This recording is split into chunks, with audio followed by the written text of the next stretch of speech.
Basketball lovers, good day para sa inyong PBA update. Ayon nga sa ating insider, ang player na si Ray Parks Jr. ay magbabalik PBA na. Matatandaan, si Ray Parks Jr. ay nag-sabbatical leave at pagkatapos noon ay pumirma ng kontrata sa Nagoya Dolphins sa B-League sa Japan. Sa hiling nga ni Ray Parks Jr.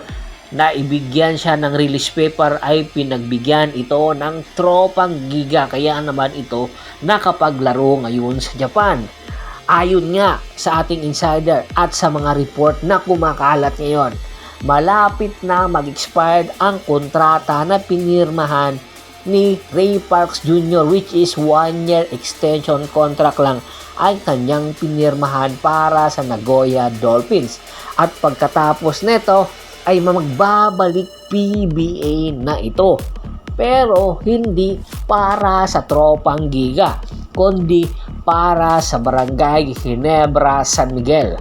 Ang tanong, na kanino ba ang rights ni Ray Parks Jr. noong iniwan niya ang PBA? Which is, ito nga ay ang tropang giga. So, ang rights pa rin ni Ray Parks Jr. ay sa tropang giga pa rin. Sa papanong paraan na mapupunta ito sa Barangay Ginebra, San Miguel? Ayon nga sa ating insider, kinakausap na ni Ray Parks Jr. ang management ng Barangay Ginebra, especially si Coach Tim Cone, kung papaano ito mapupunta sa Barangay Ginebra, San Miguel.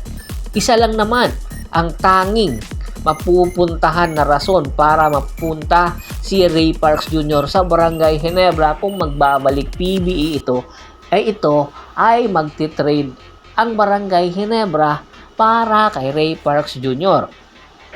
Isa sa mga dahilan kung bakit magbabalik si Ray Parks Jr. sa Pilipinas ay sa kanyang girlfriend na si Harake, na isa sa mga sikat na vlogger ngayon sa Pilipinas, si Zainab Harake. Kaya naman hindi na gusto ni Zainab Harake ang long distance relationship kasi malayo ang Pilipinas sa Japan at mayroong mga anak si Zainab Harake na dapat niyang asikasuhin. Kaya ang rason para magbalik Pilipinas si Ray Parks Jr. ay paglaro na ito sa PBA. Kaya naman dahil nga in love si Ray Parks Jr. ay naghahanap ito ng paraan para makabalik sa PBA at ang tanging paraan ay mag-trade ang Barangay Ginebra. Sino ang ibibigay ng Barangay Ginebra sa tropang giga para kay Ray Parks Jr.? Yan ang ating paka-aabangan. Pwede ba si Stanley Pringle? Pwede ba si Scottie Thompson? Pwede ba si Japit Aguilar?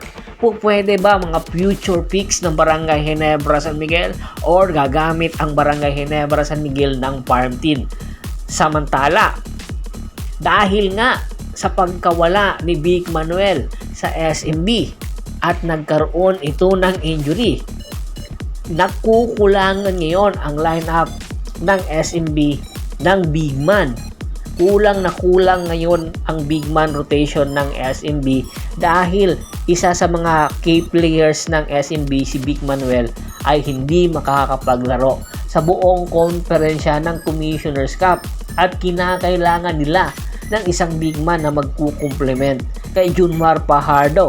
Hindi po pwede ibabad talaga ng SMB si Junmar Fajardo, baka bumalik ang injury nito. Kaya naghahanap ngayon ang SMB ng big man na po pwede nilang makuha via trade. At ito nga ang tinatarget ay si Jason Perkins. Si Jason Perkins na lang ang natitira sa core ng Phoenix Fuel Masters ng veterano na kasama ni Calvin Abuheba at Macho Wright. Nililigawan nga ngayon ng SMB ang Phoenix Fuel Masters kapalit ng future picks, superstars nila or key players na naglalaro ngayon sa SMB. Alam natin napakadami ng mga key players ng SMB at napakalalim ng kanilang lineup, kaya naman malagi ang posibilidad na magbibigay sila ng mga player na ito kapalit ni Jason Perkins, which is isa ito sa posibleng makatulong sa SMB para makabalik sa finals. Abangan natin sa mga susunod na araw kung magpapanik boto na ba ang SMB at kung sino mga players ang nasabing maisasama sa nasabing trade transaction. Ang nasabing trade proposal ay nakabinbin pa ngayon sa Commissioner's Office. Anytime kung magkakasundo ang Phoenix at ang SMB ay matutuloy ito. Bago pa man natin tapusin ang ating kwentuhan, shout out muna tayo sa ating mga followers at subscribers kay Sir Anthony Lucky Alon, Kagawad Katsakino Dukusin ng Hagonoy, Bulacan, Ricky Lanza ng Ricky Rider TV, Telemart Pangilinan, Ryan Pangilinan, Michael Rosalado, Bernie Jan Cordoba. Marami pong salamat sa walang sawa nyong pagsuporta. Pakibisita po ng Facebook fanpage ko. Paki-like, paki-follow, paki-share. Ganon din po sa YouTube channel ko. Once again, this is Percival Monteron at your service. Hanggang sa muling kwentuhan. Maraming salamat po.